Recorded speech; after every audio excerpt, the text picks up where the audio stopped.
There's something to be said about hard-nosed full contact. It's like that raw rap all the way back to boom bap. Spikes up, Ty Cobb inspired killing the corners. Heating up with recklessness, we still getting warmer.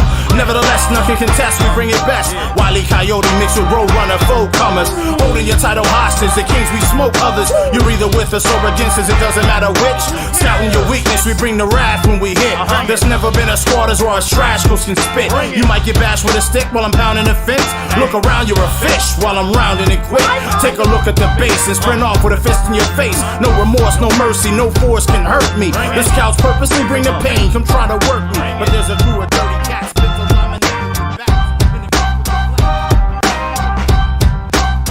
Good evening, ladies and gentlemen. Welcome to the Glue Guys program remix.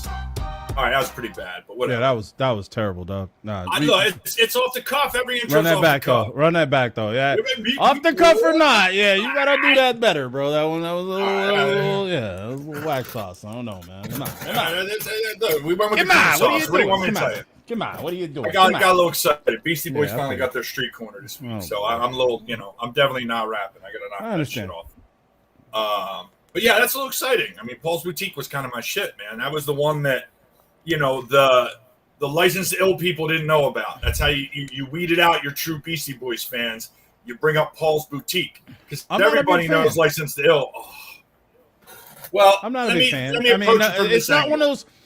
Hold on, it's not one of those things where you know how people go, okay, I don't like them, I'm not a fan, and that really translates to I don't like them, they suck. That's not me at all. Right. I'm just not. Yeah, I'm just not a big fan. I respect them. They're fucking pioneers. I just never really been a huge fan or nothing. Well, that one is big for me. Listen, are all the songs bang? No, they're not. It's not their best quote unquote songs. The reason that record will hold a special place for me is because they pretty much did every sound you hear in that record they played. So it was one of the first rap, quote unquote, rap records where, those guys did the beats, they did the bass lines, they did the guitars. So that was kind of like, whoa, because all we ever knew at that point was they were kind of like a quasi-punk band, which as a musician, you can, this is facts, and you can be mad all you want if that's what you do. No, punk is a very simple music in that it's a couple chords, and punk is what it is because of the message and the energy. All right, it's not virtuosos. All right, you're not going to hear a bunch of guys doing Eddie Van Halen solos in punk songs. In fact, it's frowned upon when you get too technical in punk songs. The quote unquote punk guys get offended. Like, well, you can't be a musician and play punk. All right, whatever. So anyway, that's why Paul's Boutique is probably my favorite Beastie Boys record, because I'm a musician, and it opened up the possibilities for a young kid in suburbia going, oh, wait a minute. I don't have to play Nirvana. I don't have to play Pearl Jam. That's real shit. No, that's real shit. So and that's why I had to clarify it. Like, I didn't want it to be like like some people will say, yeah, I don't like that, I don't fuck with it. But you can't respect it, especially as somebody who's spent a good amount of time, doing hip hop in bands that kind of transcend sort of punk and rock and alternative and metal, etc. You simply can't go without having a healthy respect for the Beastie Boys. And I always felt like that album never got the credit. Everybody wants to run DMC Aerosmith. Everybody wants to run to Anthrax, Public Enemy. Which, look, I agree. Any Public Enemy song that made the mainstream, okay. Because they didn't get enough credit. But anyway, that album never gets mentioned when we talk about the fusion of rock and rap. And I understand why, because, all the stuff they did was hip-hop beat. But still, the album never got its due. And the fact that the Street Corner and the Street is actually the cover of Paul's Boutique that they finally got their name on, which it's 20 years too late. Oh, look who's back in the country. I'm surprised they let you back in, but I'm happy that they did, Vince. Welcome back to the United States of America. After your lengthy world travels, I'm sure you've learned a bunch of things. We may have to do a special correspondent thing if we want to talk about anything outside of this country moving forward. Mike Tree, what's up, buddy? So, hey, welcome to the program, episode 33. 33. People from Indiana are already hooting and hollering about their boy Larry Bird. 33. Nice. There's a couple famous 33s we could probably touch on, but let's just leave it with Larry Bird because I made the statement. All right, the last great white hope. Why, you little gulp there? No, I can't. I think Larry's the last one. Everybody else is kind of lacking something since then, in my opinion. I don't think the toughness has been there, you know. Yeah, I'm not. I mean, I'm not gonna lie. I'm probably not the best verse in the the Great White Hype train. It's not my thing. And plus, it was a bad movie with Samuel L. Jackson too. So, all right, moving on. Yeah, that was a little rough. They definitely couldn't do that one these days, huh? Nah, everybody be mad. Everybody be in their feelings. Somebody will have some reason to be mad. It's always something, We're getting to the point where he can't do a comedy movie anymore. So I don't know. But all right, moving on. You just gotta be We're like getting Rocket there. and Rocket. Yeah. All right, so moving on, let's get this out of the way. Czar Realty, our friends at Czar Realty, longtime sponsors of the program and the Glue Guys. Listen, real estate market. Listen, man, it's a shit show. I mean, I'm not going to pull punches here. Double the interest rates in certain places. The prices haven't dropped severely yet. I don't think that they've caught up with the inflation. Those last stragglers trying to get way more value for their home than they should. I know my boy Los over here has been ready to just choke people out over the prices that he's, you find a house you like, and then there comes a 549. Like, what the? Nah, it's just funny to me at this point. Like, hey, like the worst part is, and I know we're in the middle of that ad read. We'll get to it. Fuck it. I think that's the funniest thing about it is like, I'm so not at a point where it's even funny, like, or I'm angry about it. It's kind of funny. And I think it's funny because if you know anything or you learn anything, or in my case, if you utilize what you think you know and then you cross-reference it with someone who actually knows what the fuck they're doing, like Mickey Czar for that matter. He's giving me good information. We've had a number of conversations that have been, inspiring to say the least, because he's a data-driven guy. He's using the information that's correct rather than trying to influence you to do something that you don't necessarily want to, which I respect.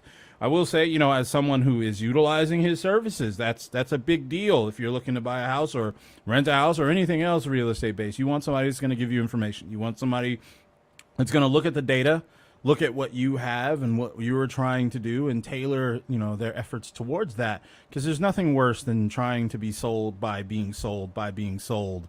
And that is you know what I mean? Because it's crazy. Because you get realtors who they're into real estate investment, and they're pushing it. They're pushing you to do things that you aren't necessarily ready to do, or maybe you're just not as versed as you need to be. And I respect the fact and appreciate the fact that Mickey's really good at making sure that you're aware of what options, things that are available to you, but more importantly making sure that you're getting what you're looking for and it's doing what you need it to do. So like I said, we interrupted the ad, but not because we interrupted it, but because we wanted to further it, make it a little more clear. Yeah, at the end of the day, it's hard to navigate it, even with the information that you may already have or can get on the internet. So listen, It costs you absolutely nothing to pick up the phone and call Mickey over at Czar Realty and talk to him and his team, and he'll be more than happy to talk to you. He loves getting the phone calls about real estate, loves talking about it, and he's on top of it. Okay, so if there's anybody who knows what's going on day to day, hour to hour, minute to minute in the real estate industry here in Phoenix and the surrounding areas, you're going to go tongue not working today apparently. Yeah. You're going to want to talk to Czar Realty and find out what's going on. Give Mickey a call. Tell him the Glue Guy sent you. Now that's how you do an ad read. That's how you do Tell it. him the Glue Guy sent you. Yes, sir. Next week, 10% off. No. But anyway, moving on. I got the all over. Motocross. So obviously, my boy Tennis, we got the Tennis All Over shirt. Yes, we do have merch too. Still going strong on Facebook. I mean, now the noties aren't going out last couple days. I mean, I don't know what more this dude's got to do, to break through here. Facebook is just brutal.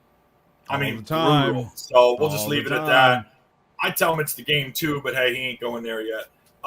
We did pick up Jackson. Let's give him his shout out now. Reached out to both of us to get in on the Apex Madness. So the crew has started. The Glue Guys, maybe we'll start a team or something. I don't know, but when we finish the ads, we're gonna go right back to Apex because All right. Okay. It's all right. Go ahead. All right. You good. Come on. Marty's awards and trophies. Obviously, the most important piece of the set. The Glue Guys cooler. I think we got one. I sent the email over. So John was nice enough to offer. We got one coming for you with the new Sure. GG logo. Also, I am finally got them working on the hats that are owed. So Don and Sammy, we're going to get you taken care of. I think Very we are dope, putting the very new GG on there. So I'm getting a couple extra for the boys here with the new logo. Marty's got everything, man. Everything, the mugs, you can get them laser engraved. The bat shelves with, basically you can put any kind of thing you could think of picture-wise on the top of your shelves or both shelves. Yeah, I'm not going to say it. See, I'm working my way around that word. I was ready. Yeah, I was ready hats. for it, too. They've been doing some engraving on gloves. Like, you name it, you could probably get it done over there. We got our medals done, our hats. I'm wearing my Glue Guys hat tonight. You name it, they do it. So if you want something creative and different for your award ceremony, whether it be your job or a sports organization you run, you cannot go wrong. Go see John and the boys over at Marty's Awards and Trophies. Also, speaking of bat shelves and repairing bad wheels on your stupid roller bags, because, I said they're stupid. You want to know why I say they're stupid? Because you sell them like 3 months after you get them. I've been on the stupid softball boards enough to see, he just got a new SIS bag. 3 months later, he's selling it already. He just got that new Mike and Gold bag. Wow, that was only like 3 days he's selling it. What happened? Yeah, it's quick. Listen, wheels break. The quality of these things on certain companies is totally going down the crapper. But Kevin McDill over McDilly Sports has figured out how to fix the damn wheels on things so they last. I mean, it's basically like getting your softball bag lifted. All right, putting 33s on there for you with some actual shocks. All right, the things will last. He can put a shelf together for any bag that you have, and it's already been done. He's done it. He's got the measurements. So go talk to Kevin over McDilly Sports. You need a shelf for your new bag because you're buying a new one every 3 months. Why don't you, he's probably got like a subscription plan or something. Or like, you get the car wash thing. You pay You're monthly. giving him ideas. You're giving him ideas. You should get a monthly rate going because these guys buy bags like that. So every month you could you got to pay. You already, boom, order a new shelf. So there you go. I'll take some commission for that if it works out. Yes, sir. Also, L&T Automotive, our boy Benny over there, hook me up. I know he's worked with Lowe's on some repair stuff. Anything you need fixed, car-wise, mechanical. Listen, call Benny, man. He gave me such a ridiculous deal on my stepdaughter's car, man. It's crazy. Like I'm putting that money toward Philly in October. I gotta plug it from a little of my own experience just to make sure, because we just had a vehicle over with Benny, and he turned that sucker from a bum not running piece of crap to make an 18-year-old guy really, really, really happy. And then he's about to make another 18-year-old really, really, really happy in the next week or two. But great work, very communicative. Anybody who knows, if you've ever had to get a car fixed or had to get any work done, one of the most difficult things is getting the communication with the mechanic. He does a great job of letting you know what's going on, what he can do, trying to give you options. He came I know you had a very similar situation, dropped the car off for me and everything. It's crazy. Fantastic, man. It's fantastic service. I know one thing I might have to throw him throw a little work here to get him a logo up here in our sponsorship level. I just haven't done it yet. I've been thinking about touching up that sponsor area up there. I was going to say that, and then maybe throw a logo together for him. It's kind of a thank you. Yeah, I was going to say. He could use some work on that. I know he has a card, and see, the one thing I don't like to do as a designer, I don't like to overstep. Because people are often very, very tied to their logos and their visuals that they typically use. They're not, it's never a matter of, this is terrible, this is good. But sometimes they're tied to it, and I don't like to overstep. True. But nonetheless, take the colors and but still, I'm saying I don't like to overstep. But at the same time, I want to get him up there regardless. So I'm gonna reach out to him here probably the next couple of days and get that taken care of. Because it's about time that we kind of, do some cleaning up there, make it look a little sharper, little nice. You know what I'm saying? So might as well add it in there. We definitely got to hook them up. And last but not least, listen, I keep talking about it. It's not going away anytime soon. I can't believe I'm saying this in Arizona, but we are in the period of probably a record heat wave here for the time of year. How many days we've been over 110? It's insane. I read it today. The whole country's in a heat wave. I don't care about the whole country. I'm worried about here. How hot it is back home in Philly. I could care less. Care less that, Oklahoma's in a heat wave. That's your problem. You chose to live in Tornado Alley. But here in Phoenix, nah. It's a little more than ridiculous what we're used to, the already hot oven air blowing breeze that we're used to this time of year. So look, at the end of the day, you're going to have your air all cranked up. You know you got that thing set on 68, 65. That costs money. You're running the electric. You're killing APS. Those guys, I told you, they are just spending your money. Spending it. Who the fuck has their AC at 68? Oh, I know a couple people at 68. That's some balling ass shit, bro. That's some money. Yo, we don't keep our shit that low because fuck that, right? But dude, our fucking electric bill is on some astronomical stupid shit, and we don't ever have it that low. I can't imagine what that number would look like if we had had it running at 68. Jesus Christ. Look, I checked my APS bill. I could have swore I got hit with another tax or something, and they just threw it in my electric bill. Like I didn't pay like something on my taxes, and instead of just telling me I owe the IRS was pulling some shady shit and being like, "Whoop." That's Arizona. No, that's Arizona Department of Revenue. Not IRS. Don't give a fuck. Well, somebody IRS taxed the shit out of me. Somebody taxed the shit out of me because that was not just my electric bill. Yo, I got a lot of respect. Look, someone in the chat said that 71. Look, I'm gonna say this in our house, at least downstairs, at pretty much around 9:00 p.m. until about 5 a.m. we keep our AC at about 72, 71, 72. So shout out to 71 right there, because this rental house fucking sucks with circulation. So in order for our room not to be a sweltering fucking sauna during the summer and in the evening, especially during the summer, we have to keep it down. But that's what made me say I couldn't imagine what our electric bill would be for 68, because 71 is bad. Bad. I spent some money on a pretty good thermostat, and I can time it, right? So I do the same thing you do. And being old, I go to bed early, and I got my wife pretty much on the same routine, thank God. So I got it set to where at 8:30, 9 o'clock, it jacks up 72, 73. Yeah. And then during the day, what really sucks for us is when she's a school teacher, so she's home during the summers. Yeah. When she goes back to work, we jack that shit up during the day. 80s and shit, yeah. 75, 77, just enough where the cats aren't like, what the fuck? They're okay. Right. But see, the room I broadcast in, kind of my, I don't know, studio, rec room, whatever, yes. The door here, as you can see, that thing gets fucking hot in the summer. Oh, hell yeah, you probably cooking. Like, and I think I just told you, I'm not going like old school Philly and putting a fucking dark comforter up there or something, I'm not going old school like that. Hey, here in my the NPR, as I call it, the multi-purpose room, I actually have the blackout curtains in order to block some of that sunlight, because I have a big window in front of in this room basically, right? And pretty much from 8:00 a.m. to about 8 p.m. It's a freaking sauna as a result of that sun, because the sun sits like right in front of that window for the bulk of the day. And so I had to get those blackout curtains just for it to be bearable in here. And I wish it really worked like people pretend, like you're in there in your heat and you're sweating and you just lose a bunch of weight. Because if that's the case, I would be like 100 pounds at this point, because this room is nasty most of the time. And we just can't, no one can afford to keep the temperature low enough to offset that. Nonetheless, as soon as we here's my synergistic ad. As soon as we get the czar to help us get that new location, we're gonna probably end up reaching out to Saguaro Solar while we're at it, to get some solar going.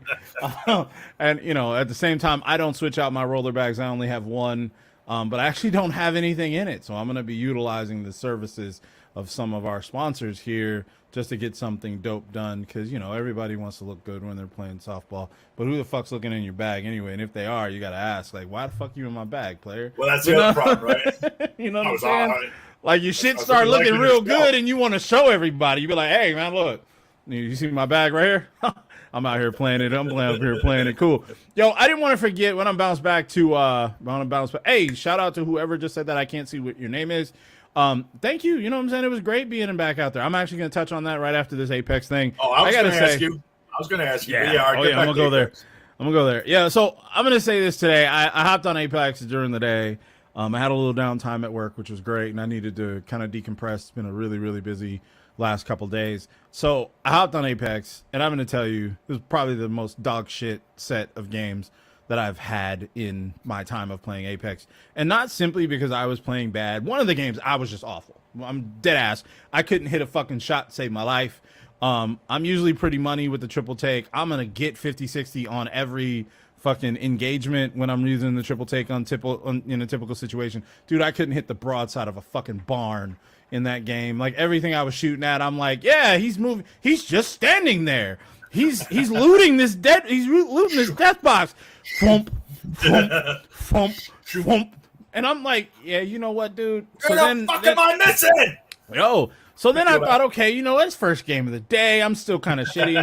I'm still in a pissy ass mood about, you know, different shit that I had to do. I got meetings and this. I'm like, all right, let me zone in real quick. I get in this game. We're up at like 4th place. We're all running around with fucking white shields. There are 4 squads left.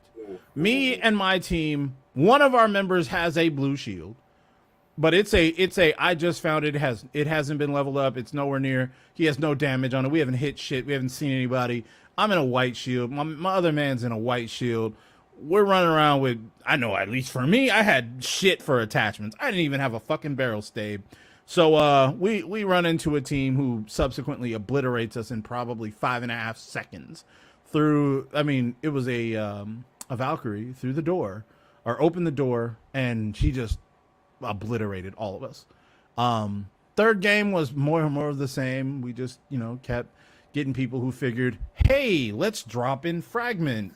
And, you know, there's 5 teams going to this section. Let's drop behind them and then let's drop right behind after they've dropped and gathered their weapons. And let's drop in there. Let's not move away. I think I played 6 games total. And I was struggling not to throw my controller, especially because the controller's too fucking expensive to throw. Well, but I had to log the fuck off. I was like, yo, that's it. And I said, yeah. So it was just like it's been tough, man. I got demoted. From gold, and that pisses me off. So I usually turn up at that point. I'm like, yo, I'm about to throw 100 a match at this point. And I was getting fucking dog walked and shitted on left and right. Well, as you know, depending on what the plans are tonight, I was planning on jumping on. I'm gonna try to catch up with Jackson. We've been missing each other, so I haven't had a chance to play with him. But I'm gonna tell you right now, Jackson, because you're probably watching the show, we ain't doing that sniper shotgun shit. We're going to ranked. Just so you know, I can't do it, man. I can't. Do it. Armed and Dangerous is a dope mode, but what I'm gonna say is kind of what you said. If you're not used to shooting like that with shotguns and snipers, it's gonna be a miserable fucking thing. Just the thought of running around, jumping, Valkyrie, you know, hitting the jetpack with trying to finish somebody to Mozambique or Peacekeeper. It gives me to it's like nails on a chalkboard, man. I can't do it. So for everybody who has no clue what the hell we were just talking about, the people who do, they'll appreciate it. They'll know what's up. So let me tick you off some more of the whiners. All right. Let's hop big week. Hop onto it. Well, now first, let's give them a little softball. So you got out with the kids. And are you going north this weekend? I saw your team sign up for that. No, sir. Marlos Hill is not going to attend Prescott. All right, so we don't need to go there. No, because I had some things I might have said, but now I won't. No. I mean, you know what? I'm looking forward to them doing well. And I know there's some people that I like who are going to take this comment and not like it. And I'm going to be honest, I don't really give a fuck. But I don't like Prescott. I don't like the city of Prescott. I will do my very, very, very, very best 99.9% of the time to avoid going to that city in any capacity. I have had performed in Prescott probably 10 or 15 years, in which we were going up there probably twice. I would say basically at least twice per season, to perform. Our experiences were all shitty, not of the performance and the time on, in the venues and on stage were fantastic. Great place to perform, or at least in our instances, there were great places to perform. The problem is, of course, you don't go to any city and just go straight to the stage, perform, and leave. The problem is, of course, you go to eat, or you go to stop and grab some gas or buy something or something like that. I've never had a good experience in Prescott. Fuck that Prescott bullshit. I've never had a good experience in Prescott outside of the the actual venue we were in and the performances and and the people in that situation. Almost every time we go, we'd go downtown, try to get something to eat. Everybody look at us like we're fucking stupid or like we're alien or we have 8 fingers or some dumb shit. We would often summarily not be sat at restaurants for extended periods of time. People who came after us, of course, would be sat before us. When I say us, I don't travel very, very deep like a lot of rapper dudes do or whatever. It's usually me, my man Jay, and maybe we'll have 1 or 2 other guys with us or something like that. But it's usually a fairly small entourage, if you will. So to have that experience continuously. Then again, of course, I have a lot of friends who performed in those same situations or been up there who have had very similar experiences, and they all kind of look like me. And so I'm one of those people who I will stand on that, where fuck that city. I'm not going to there. Right. I'm not going there for shit. That's deeper than I'm happy that there's never going to be like worlds there or states there. Right. Because I won't be there. I don't give a fuck. I won't even drive. Like my man Paco, shout out to Paco. He goes up to Prescott all the time and gets like equipment and shit like that that's for sale, and he goes vinyl, digging for vinyl and whatnot. And I think one time he asked me if I was gonna go, if I wanted to go, and I'm like, yeah, okay, bro. Yeah, don't hold your breath. Don't hold your breath, because I ain't gonna happen. No, fuck that though. So fuck that city and fuck that bullshit. Okay, I didn't know that. So. I played this weekend and it was fun, but it was fucking hot, bro. It was so hot. I almost text you like, did you melt yet? Or it was so how you feeling? Like, I'd forgotten just how hot it really is at Cactus on the field. Yeah, it's something about those fields, man. Yeah, it's nasty. Listen, remember when the one time or whatever we got to play together in kids at D's.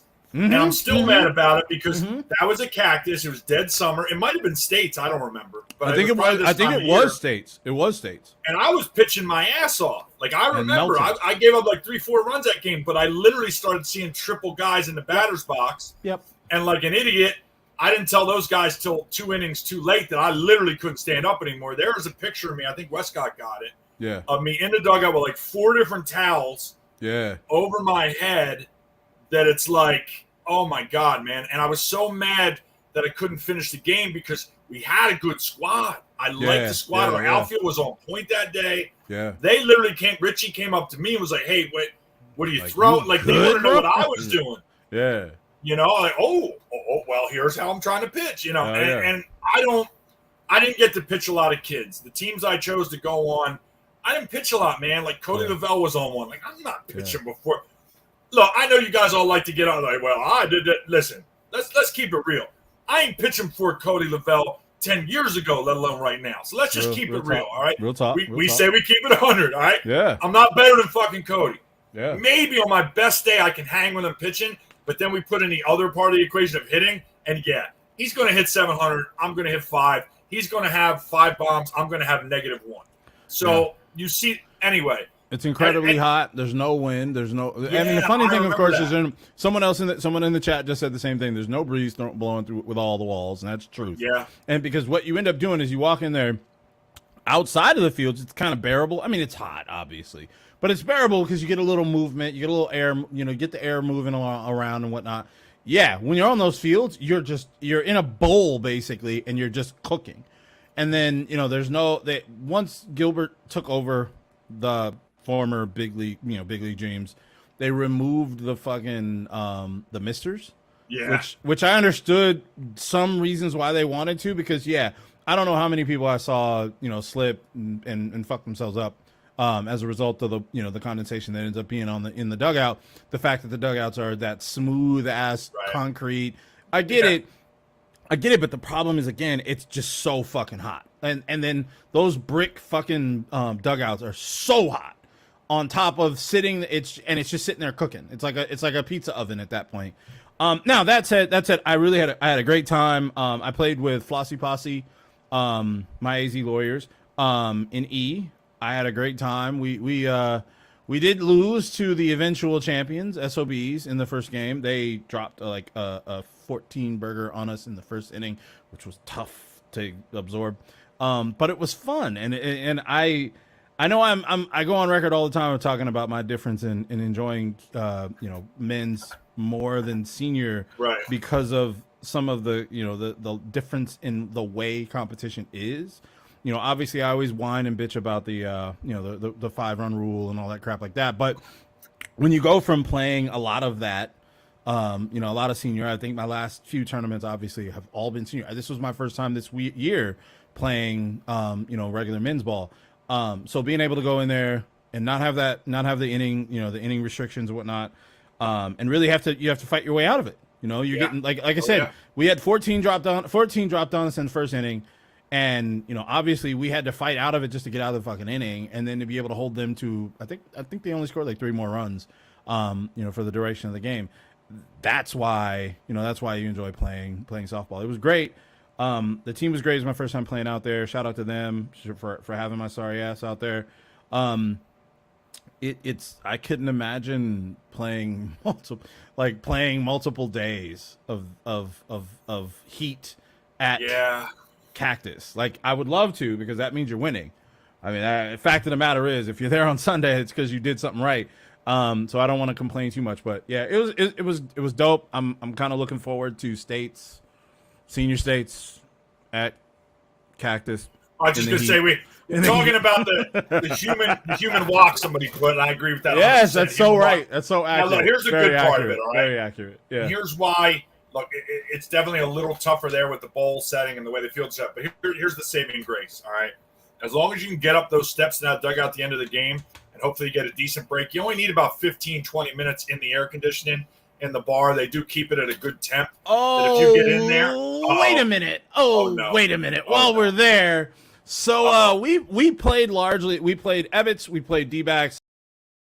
We played Ebbets. So we're all in that, in that section of. Ebbets is on the other side of D-back.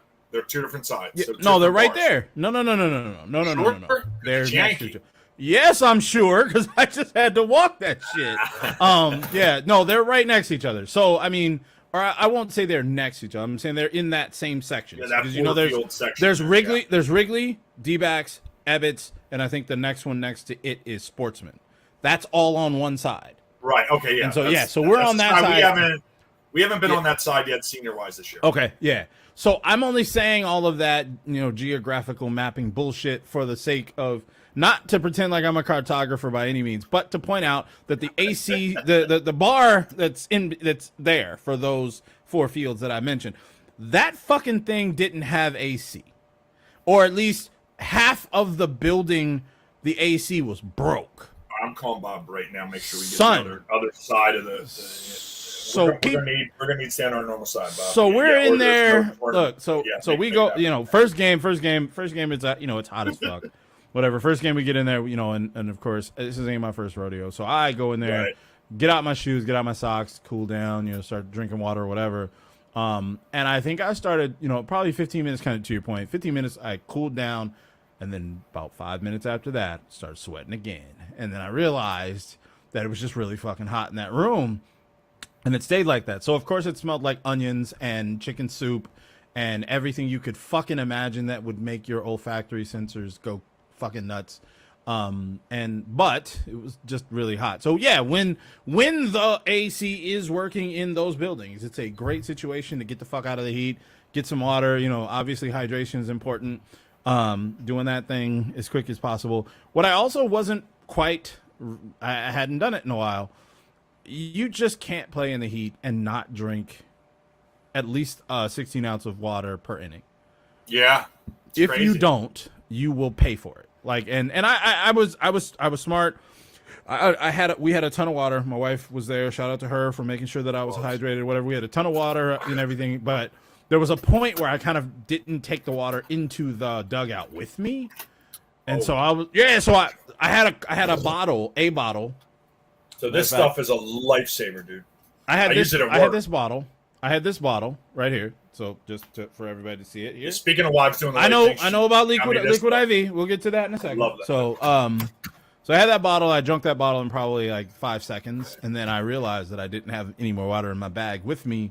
So that was tough. So I had to get her to bring me some water, and she did, and it was good to go after that. Shout out, Mrs. Hill. You know what I'm saying? She's the one that keeps me up. Otherwise, because I also didn't want her yelling at me for it. So, Fair. it worked out at the same time. But yeah, Liquid IV is dope. We usually keep a couple of those, a box, I should say, in the bag or in the wagon when we have tournaments and whatnot. So I'm a big fan. It definitely works. I also like Pedialyte. I also like Electrolyte. Tell you what ain't bad. So Gatorade basically came out with a Gatorlyte. Pedialyte. Gatorlyte. Right, it's the same thing. I've tried that because I don't know what's going on. The last couple of weeks, work's been a little crazy. I switched sections where I'm working, so I'm out of the truck a lot more than usual. And granted, I'm not out there all day, but literally just being out of it for a half hour to 45 minutes is kicking my ass. It's been so hot that I got the air on full blast in my truck, and it's not making a difference. It's not that it's not cold. It's literally the heat just envelops it to where it never gets from the vent to my face. Yeah, it's just I have a bigger cab. I have the extend cab, so I can never get enough cool air in there to cool the fucking thing down. Anyway, so I've been getting killed coming home. I'm passing out when I get home. And the wife, said, you got to figure something out. So I've been trying the Gatorlyte or whatever. That's been good, but I think the Liquid IV's made the biggest difference. I chug one of them. I've been doing it at night before I pass out. You should. And then making sure I hit it up early in the morning and get a bunch of, not just a coffee. Because the other thing is I drink one coffee. That's like an extra 20 ounces of water I need to put in for every coffee I drink. So I'm starting to chug shit in the morning. I don't like the taste of water unless I'm totally dehydrated. So really? The Liquid IV gives me a little taste too on there, which helps immensely. I'm a big vitamin water guy. I like that too. So I've been basically doing that, and it's I come home and I'm able to do shit now. I don't have to pass out for a couple hours. Like today, I got a bunch of shit done when I got home from work. I mean, I had I had to work on some new songs for the cover band, and I've been putting that off because I procrastinate songs I don't like. I learn the ones I like first, and then I don't know. I'm not ready for that this week. So I think that's everyone. I think that's every artist. I think that's every artist because I mean, I'm supposed to be finishing up some music, and yeah, I'm kind of the same way. I just kind of And look, hold on. So Jared brought it up because he said it before I could say it. Because the fuck you mean you don't like the taste of water? That's well, I mean, so if you want to get technical, like there isn't really a taste. So I know what you. No. Nope. Hold on. Okay. No, I'm not gonna let you go that way because that's not that way we meant. Well, then explain what where you're at. What you said was, I don't really like the taste of water. Yes, we know that water doesn't in and of itself have a particular taste, but it does have a taste. But more importantly, the idea behind what you said is you just don't like drinking straight water. So then I was going to ask you why. It could be a million different things, right? It Yes. could be that I've always tasted stuff with sugar or a flavor or something. Yeah. All right. And then water, usually, like, I got to be just like totally beat, parched, or, get my ass kicked playing something, whether it be golf or softball, and then I just chug it and it doesn't matter what it tastes like. I literally just need the hydration. Right. But I prefer taste. Like I was doing the Mio for a while. They put in the water and like the flavorings, I got to have some kind of taste in the water for some reason. I can't pin it down to an exact reason. And Jared, look, don't start going all new age on me. Water's life. You gotta start doing ohms and shit. Too. I mean, it is. I get it, but there's nothing crazy about that. It's not the craziest thing in the world to want some kind of flavoring in your water. It's not.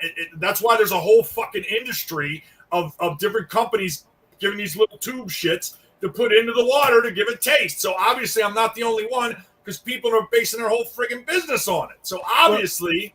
There was a meme. It wasn't a meme, but it was like, let's call it a meme situation. There was a lady, this girl. I'm going to call her a lady, but it's difficult for me to call her a lady simply because of what she said. And she says, no, I don't like the taste of water. And she's like, yeah, I pretty much just live off of coffee and some other fucking drink. Now, I'm a horrible person because the first thing I thought was everything about you stinks. Because what the fuck? Now, and she basically had a reasoning similar to what you said initially, which was, yeah, I just don't like the taste of water. Yeah, I don't give a fuck about the taste of water if it means the difference between being like that and not. But I understand what you're saying. I was just giving you grief about it. I know a lot of people that way. It's not that I won't drink it. I get into situations, especially in the summer, where it's like I'll drop 2 bottles, and every crew I go to do inspections on, they got cases and coolers and shit. Mm-hmm. So every time you're going to check on a pipe job or something, they offer you one. I take it and pretty much down it right there. 16 ounces, boom. And it doesn't, hose water. That's probably why I don't like the taste of water back in Jersey. It was all fucking lead based when I was coming up in the 70s and 80s. That might have something to do with it. Ew, that's crazy. But yeah, you hit the hose a lot when you were. Hey, I'm a hose kid, bro. Absolutely. I'm a hose kid, man. I love the fact that, I grew up in the age when you could actually just pop that hose out. Or better yet, let me say that different. You didn't have a choice. It was either drink from that fucking hose or you're gonna die. Yeah, you weren't going inside to get Nah, you didn't have a Powerade in the fridge. Nah, if not you at went all. in and asked your mom about, a Gatorade or something, you got to foot up your ass back outside because they don't want you in the house during Mother's Day light. Inside or And out, I saw, motherfucker, did you get see out. that meme, the millennial meme thing about somebody posted about how I don't mess with people who were raised in the era when, they were out till, because they drank hose water and the mud. I forget the wording of it, but I saw it last day or two. I know what you're talking about. That's when I came up, and I wish I remembered the wording of it. But I know what you're talking about. I saw that shit. It was great. There's some millennial wrote, "Yo, man, I don't f with those kind of dudes because they went through this, and this, and you don't mess with those kind of people." And I laugh because it's pretty much anybody who grew up around our age and was in any kind of rural area. You did all this stuff. And Mike Treese, very important point. We're kind of talking about water and hydration. You can't, I'm playing 8 a.m. Saturday morning, Friday afternoon, you start chugging. I don't get that. Water. It doesn't work, folks. I don't get it. Better on Monday. It'll help you to recover from the tournament, but it's not going to help you while you're playing. I don't get that shit, bro. I don't get that shit. No, now, I'm gonna admit. I'm gonna admit. I know the whole time I've been on the show today. Of course, you guys see me drinking this big ass tall thing of water, and I had a powder in it. Whatever. I went a little special. Not to mention, I have this too. Man. And I know every difference between this and Gatorade. Just so you know, you're paying all that money for sugar. It's the same, yeah. The same shit. I know everybody, and I know people who watch the show fairly often. They see me. I'm almost always drinking a bottle or two of water during our show, and I agree with Tree. There's no fucking way that you're playing a tournament on a Saturday in Arizona. Not even just being in Arizona, just in general. There's no way that you're playing a tournament on Saturday and you don't start drinking water like fucking Tuesday, Wednesday. And I mean, elevating what you normally drink. Normally I drink about a gallon of water a day.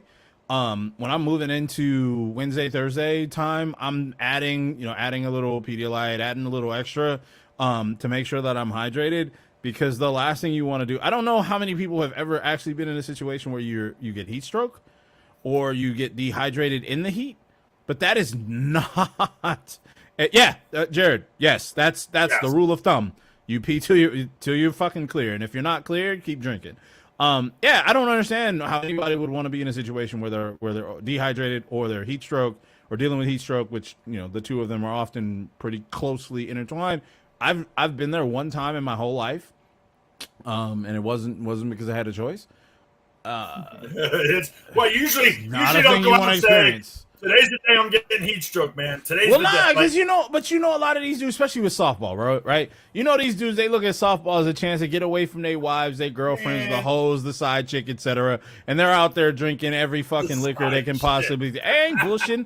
Hey, it's some Sancha was like, yo, don't go play. I want to fuck, but whatever. I know. I'm just saying, like, they go out and they use that chance to turn it up, and they'll be over there pounding beers and every fucking drink otherwise.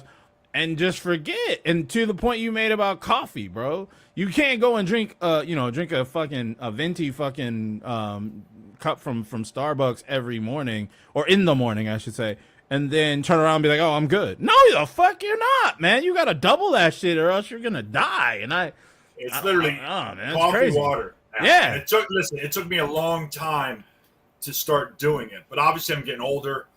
And, it's not even softball. I'm playing softball. Just in general, it's just life, bro. It's just life.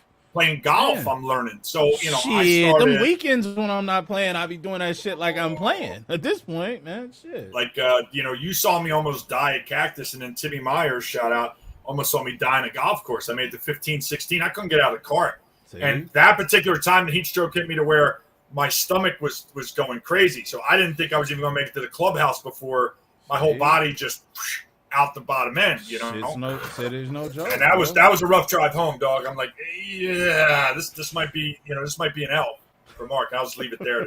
We got people watching. I made it home, but Tim was like calling me like, yo, you make it? He's worried about me, and that's the only two times that's happened. Thank God. Yeah. So shout out to the happy Ginger. Yeah. I think he's his softball girls are doing phenomenal. So man, he's killing it. He's getting a lot of recruiting. His daughter just signed. Listen. Good shit, Yeah. Tim. Keep it That's up, so man. dope. That's real. That's so dope, dude. Dude, That's dope to see. when I finally got to hang out with her and Tim and to watch Tim get his balls broken by his daughter is a thing that I couldn't pay enough money to watch that. And the fact I got it for free was amazing. So That's dope. shout out That's very Sierra. Very So dope. anyway, yeah, look, man, hydration's important. I mean, I was going to joke around about not talking about softball, but that might be one of the more important things we've ever talked about here is that you can't start chugging on Friday. And see, the kids think it's funny. They go out Friday night to Zips or wherever, your favorite watering hole, and then they try to show up 8 o'clock and they wonder why. It's not because you drank too much. That's a big part, but you didn't hydrate either going into it. So whatever hydration you did have is gone now because you had to prove to the bartender that you could drop fucking 12 Bud Lights or 12 Trulies. All right, so congratulations. Not to mention your body's got to use that just to do your general functions of life, motherfucker. Let right? alone, leg out a single. Yeah, bro, man, shit. And I'm old and fat, bro. I don't play them games. I'm not out there on no fucking. Yeah, I'm gonna go get drunk. I'm playing right field today, buddy. Man, look, bro, not me. Look, I'm gonna make sure that I'm hydrated as fuck. If you make the mistake of saying, "Hey, man, we need you to, I don't know, be a fool and run in the outfield," I'm gonna make sure I got double the water because I've been there. I've even had. I've had a kid or two. When I was coaching. Also my own kids playing basketball and shit. And them motherfuckers, they won't listen. You tell them like, "Hey, bro, you gotta hydrate. Oh, okay, Dad. Yeah, I can't breathe. I'm tired. Oh my God. Yeah, come on, bro. Yeah, I can't talk. Yeah, fuck all that, bro. All right, Hey. I'm gonna end it on this note, though. I got one more thing to say about this. All right. Yes, sir. And I've been hearing this all my life, so here's an opportunity to clap back. Clap back. All right. Clap back. All you mother effers, right? Don't be talking shit about how pitching's easy, all right? And we got the easiest job out there. How are we so dehydrated? And let me tell you something, you non-pitching pond scum, 300 hitting douchebags playing third base. I wish I had an echo to throw. I'm so you catching, you bust the catchers and the pitchers. We got it the worst out of all you people, all right? Yeah. The catcher throws the ball more than anybody else on the field except the pitcher, Yeah. all right? Keep that in mind. And the helmet's fucking heavy after, you hot. bought the Cascade because it was lighter, and this don't go for the pitcher mask guys because you guys are idiots anyway because the side of your head's exposed. And you're not good enough where your conference keep your eye on the ball. You turn your head. So good luck with the broken jaw. But anyway, I got a helmet that's super heavy because I got a big-ass head. So, it's amazing that I'm not a weeble wobble when I'm tired. Look, that shit's heavy. The shin guards get heavier as the day goes on, all right? The helmet definitely gets heavier as the day goes on. And I know it's underhand, but you're still using your arm, man. You're still but add in throwing. and add in the additional fucking ABs because motherfuckers don't field the ball, or the additional ABs because motherfuckers decide, hey, let's turn this shit into a circus. Yeah. So hey, shortstop, when you drop the five hopper, I got hit to you at 2 miles per hour. That adds shit on, all right. Yeah, bro. When you can't throw to first base because you're tired, but you haven't seen a ball for 3 innings, fuck you. Yeah, man. All right, moving on. Hey, that shit's heavy, man. That shit's heavy. And here's the other thing. We use twice as much mental energy to remember guys and get out of the way and get ready. Nope. Now that's where I'm going to draw the line. Nope, that's not. Nope, that's where I'm going to draw the line. Because some of these dropping balls. That's bro, some of these pitchers are dumb as fuck. I don't give a fuck if you use it more. I don't give a fuck about other pitchers. I'm talking about me. Okay, I'll let you slide. But I'm just saying, you said it as a generalized comment about pitchers. And I'm saying some of these pitchers are stupid as a fucking box of hell no. There's some bricks. idiots in A&Ds that just stand there like a fucking dead ass and just tossing shit. Like, you're like, yo. Get hit. Now, that's why I love those guys, because you know what usually happens to those guys? If they're good pitchers, they're moving up, right? They're playing better competition. Yeah. It doesn't take very long to run into the guy who says, okay, you want to be a tree? I'm going to put a fucking hole through you. Yeah. And then all of a sudden, that guy, he's got a little jump to his step now. He's got a little jubilee. Yeah. Right? He's doing a couple dance moves in there. So they learn the hard way. You either move or perish. Evolve or die on the rubber, baby. Yes, sir. And listen, I'm still, and the other part is, this is the thing that cracks me up. These young guys like, I'll just field him up. I'll just break him off. Hey, dumbass, why don't you learn to throw the pitch that doesn't come back at you? That's what I did. That's usually the smart way. But you're proving my point though, yeah, because I'm that's exactly the point that I'm getting at. Like, yeah, asshole. So yeah, you threw it right back and he didn't send it back to you. So you got lucky? Like, what? You're nuts. Listen, I firmly believe. All right. right? And guys I've talked to, I respect who do this, who pitch. Yeah. All right. First of all, most pitchers know out of your hand, you have that oh shit moment. Like, fuck yeah. Shit. Oh, There's a fuck real yeah. good percentage of this one coming back right into my you know what's. Yeah. Right? You know. But you also learn to move the ball around enough where guys may try to hit it at you, and only the best guys are able to do it. The guys who get too full of themselves up here don't get this right, and it misses you, and you go, and you have more fun and get more pissed off. You know, I've done that before. Guy missed me by about 3 feet, and I know he's trying to hit me. And I literally, roadrunner him from the mound, like, and you got to make a real annoying noise at him so it pisses. But anyway, this is why I'm retired, too. I can talk this shit. Nobody's hitting me. I ain't playing. Anyway, moving on. Yeah, I get a little heated on pitcher shit. You know how that goes because we get hit at, we get shit on, we get guys' kneecaps breaking, Matty Ice. Heal up, brother. You played the wrong tournament, bro. We already talked about hey, it. man, look, that's my guy anyway.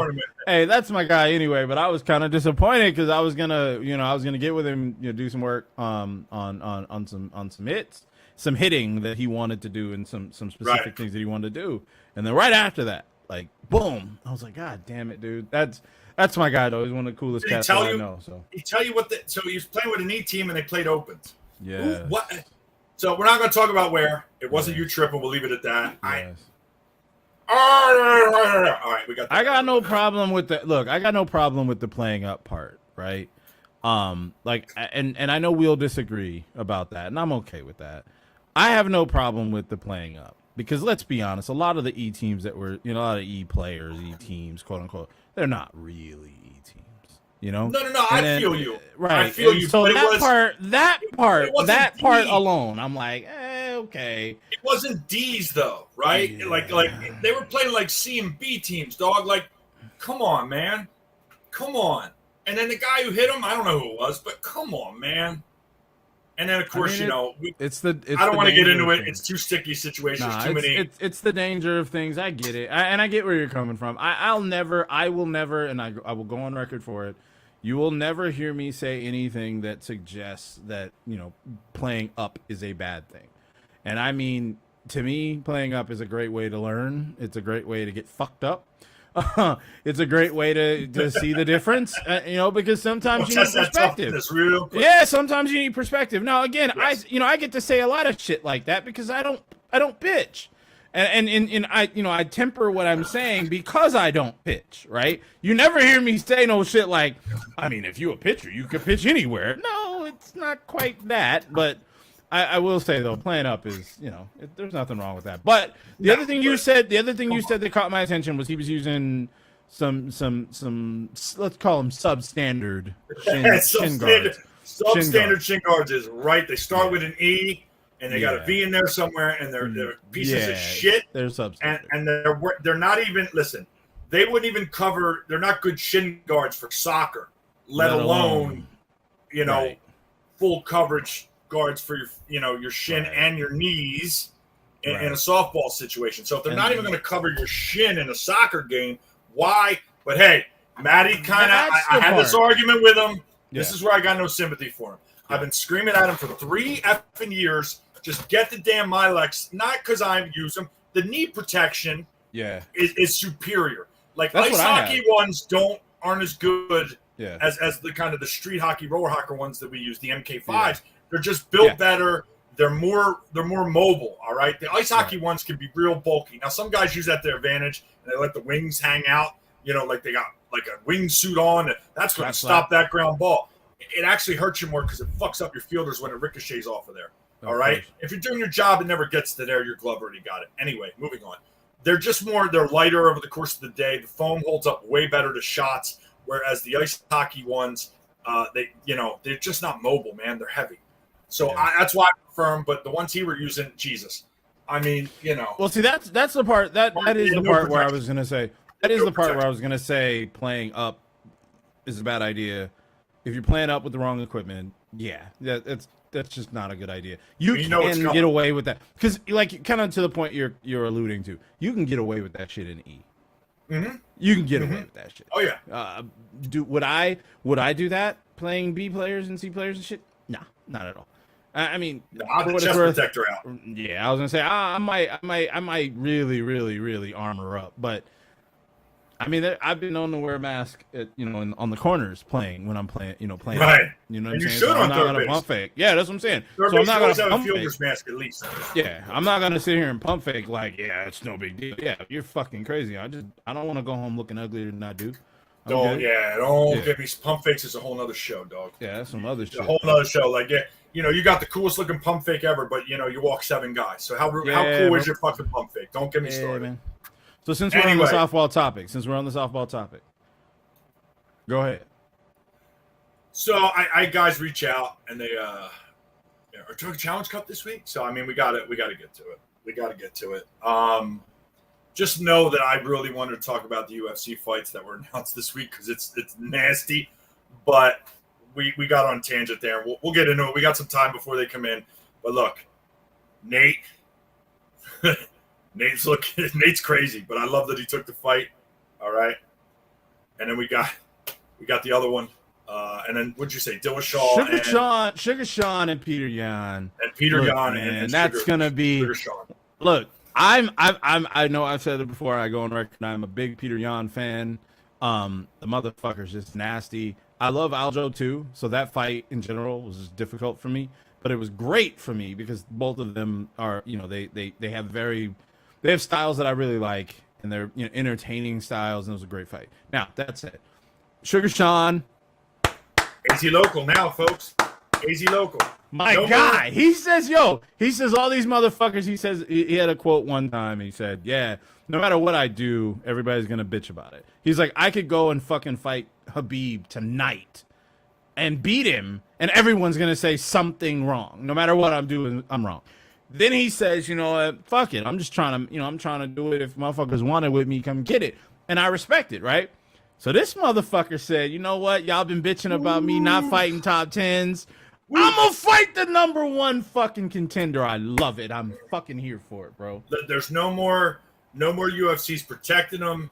No Yes. more. This is the fight. We're not. This is the everybody one. Relax. We're not going to be here for an hour talking about this. Nah, I'm we just good. saying. Fuck 'em. He's AZ Local now. He trains here. All Yeah. right. So let's Yeah. give him his flowers. All right. I fuck with him though. I fuck And with, he got I fuck with fucked dude. on that last fight. Yo, I fuck He with got dude, and I know a fucked lot on of people don't. I know a lot of people find him to be the easy target. I think dude's fucking dope, and I think his attitude the in fight. general is fucking dope, man. He took the fight. At the end Yeah, of the dude. day, He's a great guy. there's a bunch of other guys in the top 10 who refuse to fight this dude. Yeah. And here yeah. comes Sugar Sean. All right, fuck it. I'm in.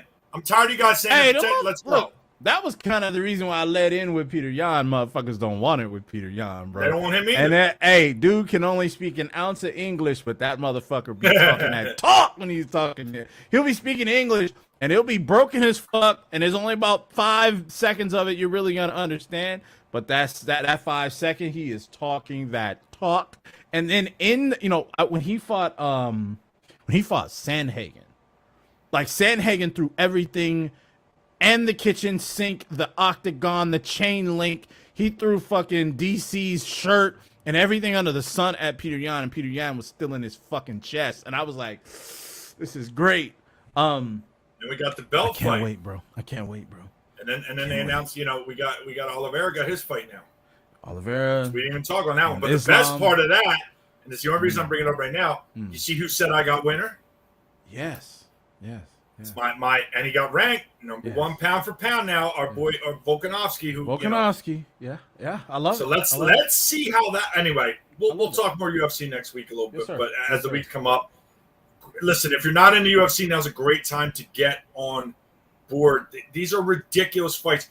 A couple years ago, we would get 1 card a year like this, okay? And they spread everything out. They've got so many good fighters now. They can have good one after good one after good one. I mean, after the Izzy card, I was like, man, I gotta lower my expectations. I don't think we're gonna get as good. And then boom, here we go. Like all these fights this week, they announced. Now's a great time to get in on it. If you're on the fence, this is the time. And look, let's be honest. It's not like you can't find a way to watch the fight. You ain't got to pay the $75. All right. Now I did read that Disney's jacking up ESPN Plus's price to $10 from $7 or whatever. All right. Look, you don't have to pay $75 to watch this stuff. There's plenty of content on YouTube, and you know enough guys with Amazon Fire Sticks that you can get this done for about $15. So you want to see it, there's ways to do it. So let's get into Challenge Cup real quick, and then we can wrap this thing up. I just kind of want to touch on some deserving guys, or at least guys I've seen over half of the year here, who should probably get a look if they haven't already. I will preface this.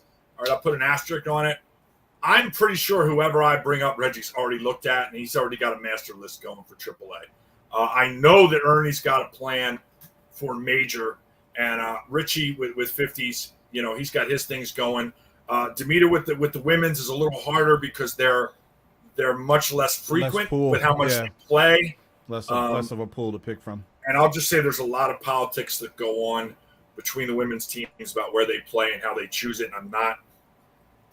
Look, you guys want to see another show 24? Keep me talking about that shit. You'll get it. And literally things will start exploding behind my head. I'll get a green screen so we can just put the dumpster fire behind me the whole time I'm ranting, and we'll do it properly. All right, we're hitting keyboards now like it's the 80s. I don't know what was that Duran Duran song starting? Is that a goal horn? Yeah, it's that's like the goofiest horn. Is that like Stranger Things if they played hockey? Like it's kind of evil, but it's not. Like I don't know what that is. And the upside down, like it's. Hey man, I'm blaming the medium rather than my intent because like they instituted these reactions. They institute these reactions, and it's called air horn. Yet it sounds like a fart. Like I don't know. Like, that just like doesn't hit. DJ would get fired if you tried to roll that out. Yeah, like go sit down, bro. You're not supposed to be here. Yeah, like just go back to the old one that everybody stole and put in every song. Yeah, man. And it was actually Detroit Pistons that were ones that were using it the most at their basketball games. But nobody goes, so nobody knew that. Moving on. Anyway, some deserving guys. I've seen a couple guys really, really killing it, and it's a shame Icon broke up, but a lot of those guys are starting to filter now into other major teams. So I'm curious to see if they can get a little more play time in here in the last 6 months. I know Clint's kind of, I don't know if he's on or he's trying out, but Clint Clayton's with BPM now. He's a guy that I hope Ernie looks at. But Icon didn't play a ton. So, maybe they play more and they can get looked at. Obviously, he's got his Challenge Cup coach where he's playing right now, so that'll help immensely. He'll get a legitimate shot. A lot of majors guys. I mean, the knock's always been like we could probably send one team and do just as well, but there's a lot of guys deserving. Mickey's doing, all right. You can say what you want, but he's done a lot of jumping around. He's been super consistent the last couple ones he's played on SBOB. He's just been consistent. That's really what you want when you take a team down in Florida. That's all you're looking for. You got to be consistent. Mm-hmm. As far as, I think Johnny Ramirez is doing a hell of a job pitching for SBOB. When they've won the tournaments they have, Johnny's been on fire. And the other great thing is, listen, he brings a little more pop in the lineup than some of the other pitchers and seniors. You know what I mean? And it's not just home runs. Like he's clutch in his timing. Yeah, he can put if the ball it needs where to be a double, put the double in. He can definitely put the ball where he needs to when he needs to. He's got the home run to waste. He'll take it. Don't worry. He can put it out, but he can put the ball in the gaps too to drive guys in. There's a couple names I have to get better at. I admit, but they're most of SBOB's outfield could go right now. Bandits. I mean, Randy's always killed it at third base, always. So he's a great team guy, right? So yeah, talent's great, your stats are great, but there's that quotient. We don't talk about the team guy thing. Anybody who's ever met Randy for more than 30 seconds loves him, as far as I know. So straight up. Can you think about anybody better to put on a Challenge Cup team? As far as that's where you need it, because that's what I mean. To me, that's where you need it the most. Not that you don't need it, in regular play with your regular team, but I think in the Challenge Cup, when you do have situations where these players may not have been playing together as often or are not as familiar with each other, you do need to have a guy like that who's gonna make people feel involved and included and to feel like they have a chance. I think that's absolutely important. Yeah, I mean, that's just he can get him real quick, bring the orange slices, and boom. We got a quote unquote glue guy there to hold things together if it gets rough. And let's face it, Challenge Cup could get rough. Yeah. The new guidelines there. We know we're going to see a lot of conference guys in this competitive division. I mean, who knows? So you're going to need guys to keep things light and keep everybody together. I know he's kind of taking a break right now. Josh Reynolds needs to be on the short list. only been in majors this year, but already, arguably the top shortstop in majors. Okay, arguably. And I'm saying it right now. He's right there with, Jay Watt, Justin Watkins. He's right there with Andy on Blue Pill. He's right there with all the guys. And I'm missing a couple guys, so it's not that I'm saying they're not involved. Just names are slipping my mind right now. So anybody playing shortstop at majors is worth mention. Let me just preface that.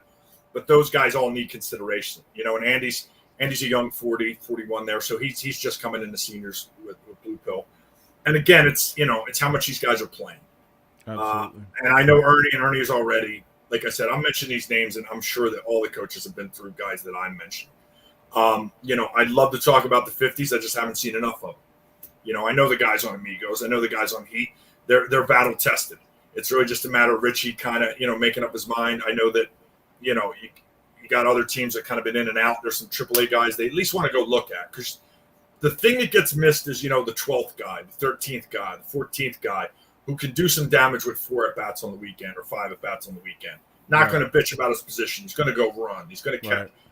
Those are the hardest guys to get, all right? We got plenty of talent here where we can get a good shortstop. We can get a good outfield. But you need a guy who could come in off the bench cold and literally get a single or a walk or whatever you needed. Those are the tougher guys to get. You know what I mean? The pitchers, some guys need to throw more innings to get warmed up. I'll tell you what, it's hard to find a pitcher who can come off the bench and throw strikes. You get, 5, 6 warm-up pitches, then boom. If you're going in there, you're already in the heat of it. There's probably guys already on base. Yeah, so you got to be able to throw the strikes. That's harder than I ever thought it would be at seniors. That's the one thing I was not prepared for. Coming in cold. And I'd usually do it to myself because I always tried to – the teams I coached, I always tried to get my other pitcher moving and get going. Because I know what I can do. I don't need to start. I got to get those guys rolling and confident, And there were a couple of times, I'll just go in there and throw strikes, and I didn't throw strikes, so I didn't help. Agreed. I mean, there's so many good AAA pitchers too. Talking about it, Matty Vital, SOBs has been playing more kid stuff at co-ed, but he's absolutely a name that hasn't been mentioned that needs to be. I'm hoping Reggie's got a chance to see him pitch. I'm just trying to think off the top of my head. Rick's been doing. I'm going between major and AAA, so bear with me, guys. There's no thought process. No, whatever. Go away. I don't even know what you meant. I'm still telling you to go away. It's my show. I'm sorry. It's our show. Rick's been doing a nice job of Bandits pitching. Johnny's been doing real well pitching. So I've seen those guys. Just trying to think of some AAA guys because we got a lot more teams in AAA. You know what I mean? Right.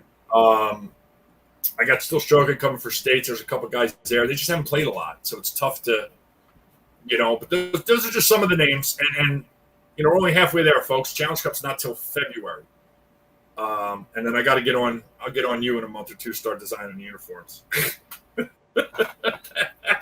You're doing it. I usually ask. This one, I'm telling you. This is your baby. However you choose to do it.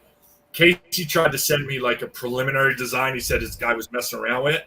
And I literally said, just stop. Tell your guy to stop. No offense to him. I'm sure he's a great designer. Nobody else is touching this. Hey, look, man.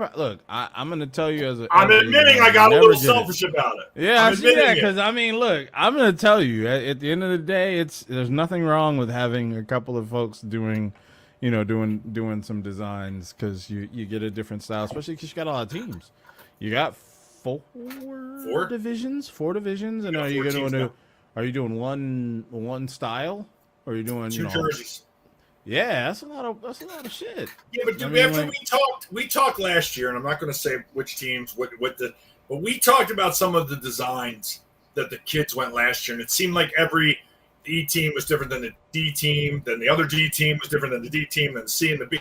Everybody kind of had a different thing, and I never liked that based on the event, right? Like so you look at the World Baseball Classic. I like the division changes. I mean, and this is me as an artist or whatever. I like the idea of having a level of synergy throughout, making sure that it's ultimately no matter what division you look at or what team you look at, they're all related. You see Arizona on it, but you see just like random versions of Arizona teams that exist already or whatever. I'm not a big fan of the idea of everybody looking completely different, but I'm also not a big fan of everybody looking the same. You know, a lot of teams will just, you know, they'll flip the color depending on the division. I don't like that. That's boring. Right. And it doesn't really speak to the team because you want to add a little of the team's personality in there. So yeah, no, I mean, you also, the one thing I don't like a lot is you start seeing people do 2 or 3 jerseys.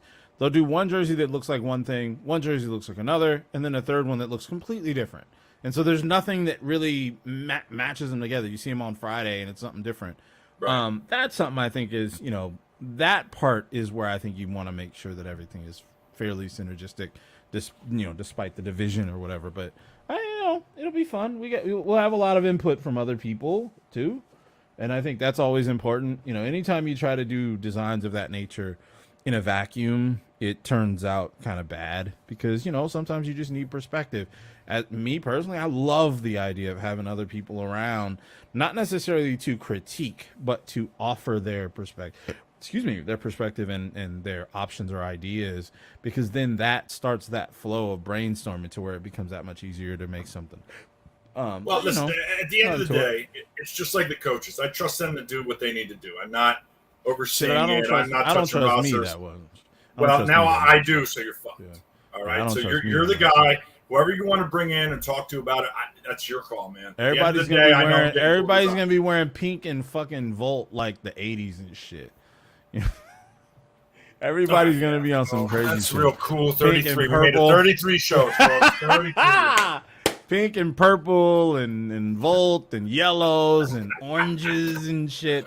Bunch of squiggly lines like we're going to the max at in Bayside or some shit like that. You know, I'm kind of rocking. Yeah. I mean, he did the I love it though. That guy, Miami got us back. Miami got us back, right? With the blues and the neons and the Miami Vice looking shit.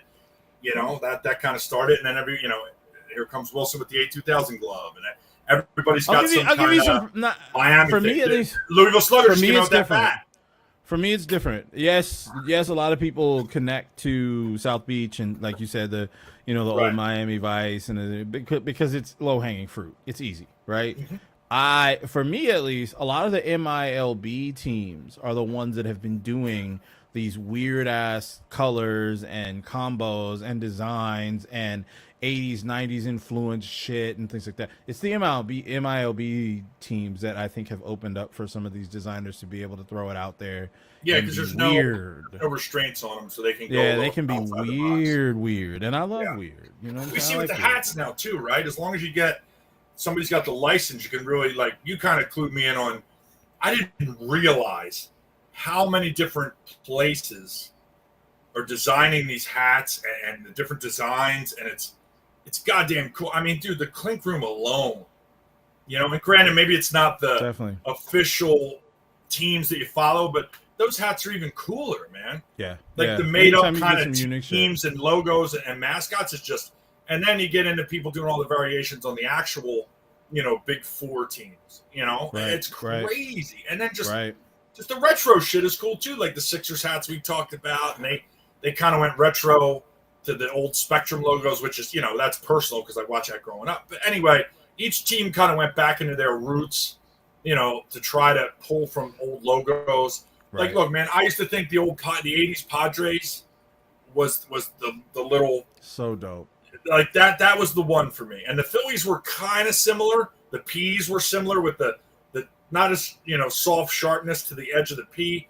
But the Padres, it just worked better with the browns and the yellows and the brown and yellow and the colors.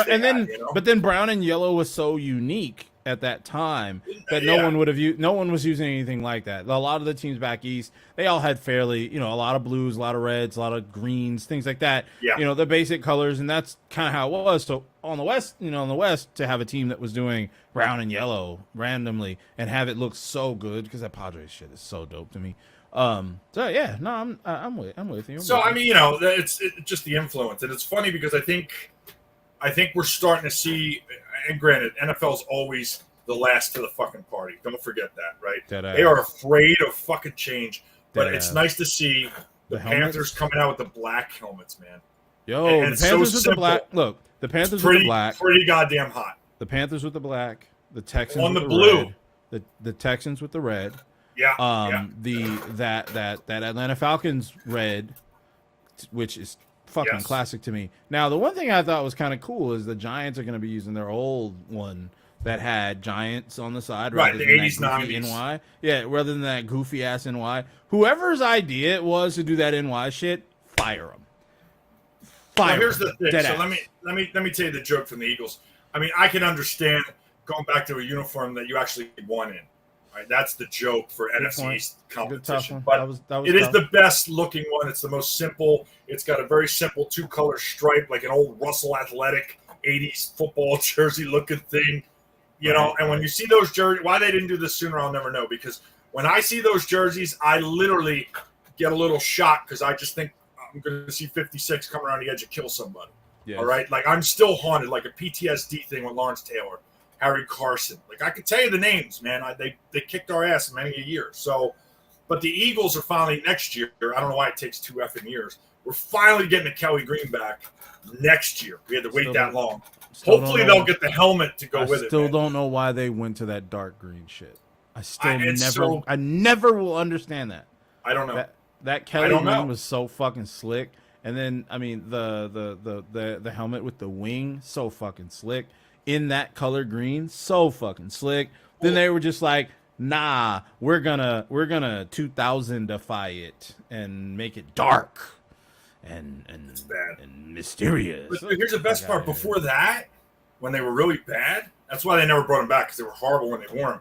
They had a white helmet with the same eagle wings, the gray ones, but Yeah. a white helmet and a white jersey with green stripes.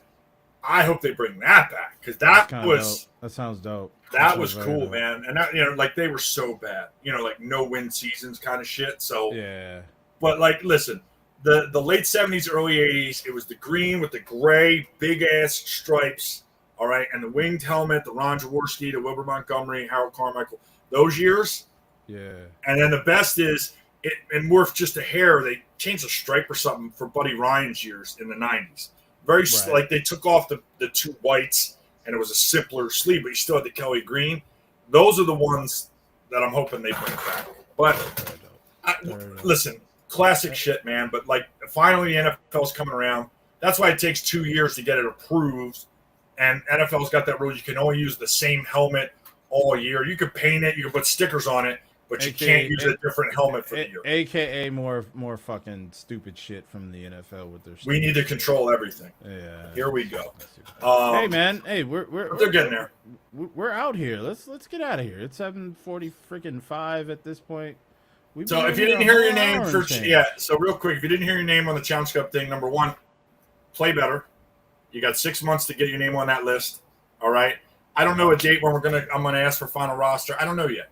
We're gonna figure it out. Obviously, I got to keep on this guy. I'm hitting him up now because I'm gonna want the design in like September. So if I start now, like end of July, August, I think we got our timetable done. Then again, I don't know. He could hit it big and go on tour, and I'm gonna have to get somebody else to do it. So. Shit, if I hit it big, I ain't going nowhere. You're gonna buy that overpriced house, is what you're gonna do if you make it. Fuck, big. I'm not. You got me fucked up. No, sir. I'm cheap. I'm not broke. I'm cheap. I'm not nothing broke. wrong I'm with cheap. that. That's the difference. There's a big ass difference between being cheap and being broke. And like I said, I am not broke. I am very fucking cheap. Because fuck that. I'm mad right now if I'm talking about spending money that I ain't got. Or even if I do have it, I'm like, can I not spend that? Anyway, it's been a fun show. All right. Yeah, we're getting out of here. Let's get the fuck We out got a of lot in there in a short amount of time. Good luck to the guys going out of town this week. Let's hope all the electric bills are paid and that you get some actual fucking softballs when you go out there. So until that next week, we'll have the bracket. Well, we're doing pool play, so we'll have your game times and whatnot. Hopefully for next week's show, I'll probably release them still on Tuesday to give you guys a heads up. Sometime this weekend, I will post the start times and the ship times to give you guys an idea of what's going to happen at States on the 30th. But I will tell you right now, it's looking really good. Majors will go one day. It's only 4 teams. And then AAA is going to be 2 days. I'll tell you right now, guys, 90% chance. So keep that in mind as you go forward. And we will see you next week, man. 33 is done. Peace out. Peace.